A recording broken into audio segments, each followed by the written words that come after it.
Assalamualaikum warahmatullahi wabarakatuh. Bismillah, alhamdulillah, wassalatu wassalamu ala rasulillah wa ala alihi wa ashabihi wa mawalah, amma ba'du. Jemaah sekalian yang dimuliakan Allah subhanahu wa ta'ala, jemaah Masjid Nurul Ikhlas rahimakumullah. Pada kesempatan kultum malam ini saya ingin menyampaikan ayat 22 dari surah Muhammad, surah yang ke-47. Ayatnya ayat 22 ini tentang ancaman orang yang memutus silaturahim. A'udzu billahi minasyaitonir rajim. Fahal 'asaitum in tawallaitum an tufsidu fil ardi wa tuqatti'u arhamakum. Ulaika alladziina la'anahumullahu fa'asammahum wa a'ma absarahum. Artinya ayat 22, maka apakah sekiranya kalian berkuasa, kalian akan berbuat kerusakan di bumi dan memutuskan hubungan kekeluargaan. Ini adalah ancaman bagi orang-orang munafik. Jadi sifatnya orang munafik kalau mereka diberikan kekuasaan, membuat kerusakan dan memutus silaturahim. Jadi dampaknya itu adalah dampak sosial, membuat nggak nyaman. Kemudian ancamannya orang yang memutus silaturahim dan berbuat kerusakan, ayat yang ke-23, mereka itulah orang-orang yang dikutuk oleh Allah, dilaknat oleh Allah, dijauhkan dari rahmat kasih sayang Allah, lalu dibuat tuli pendengarannya dan dibutakan penglihatannya.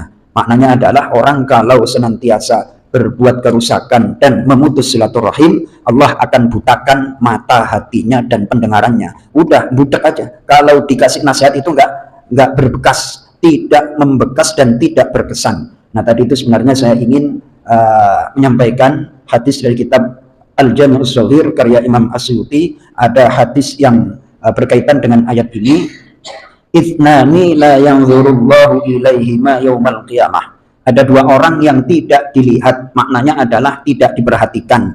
Bisa jadi dimurkai oleh Allah pada hari kiamat. Dua orang itu adalah qati'ur rahim, orang yang memutus silaturahim. Silaturahim itu adalah orang yang mempunyai hubungan kekerabatan. Padahal seluruh manusia itu adalah bersaudara dari Nabi Adam dan Ibunda Hawa. Kemudian wajarisu, dan tetangga yang jelek. Ini tetangga jelek, saya baca penjelasan hadisnya menarik.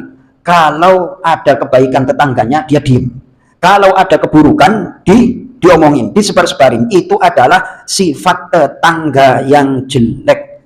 Jadi kalau punya berita buruk disebarin, kalau punya kebaikan diem. Itu adalah ciri-ciri tetangga yang jelek.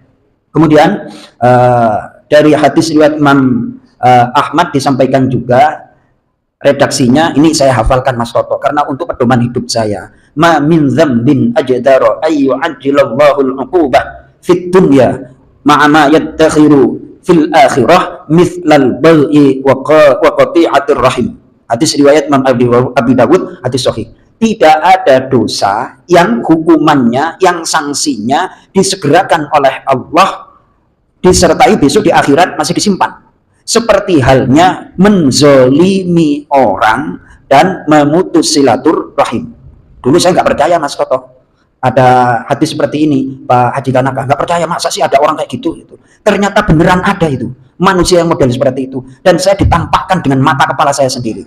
Nggak mau silaturahim sama saudaranya seumur, katakanlah berpuluh-puluh tahun. Saudaranya mau datang, dia nggak mau nerima. Akhirnya mati satu pun saudaranya nggak ada yang itu. Dengan ini saya nyata, ini direkam, ini nyata itu Mas Toto. Orang tuanya meninggal nggak hadir. Jangankan saudara biasa, orang tuanya meninggal nggak dihadiri, ya jauh lah, sejauh-jauhnya itu harus kan, nggak berpaspor aja pulang kok. Itu nyata. Terus akhirnya Allahu Akbar, Allah Maha Besar, karena nyata itu di dunia. Tidak ada satupun keluarga besar yang bertakziah. Kenapa? Selama hidup dia nggak pernah silaturahim.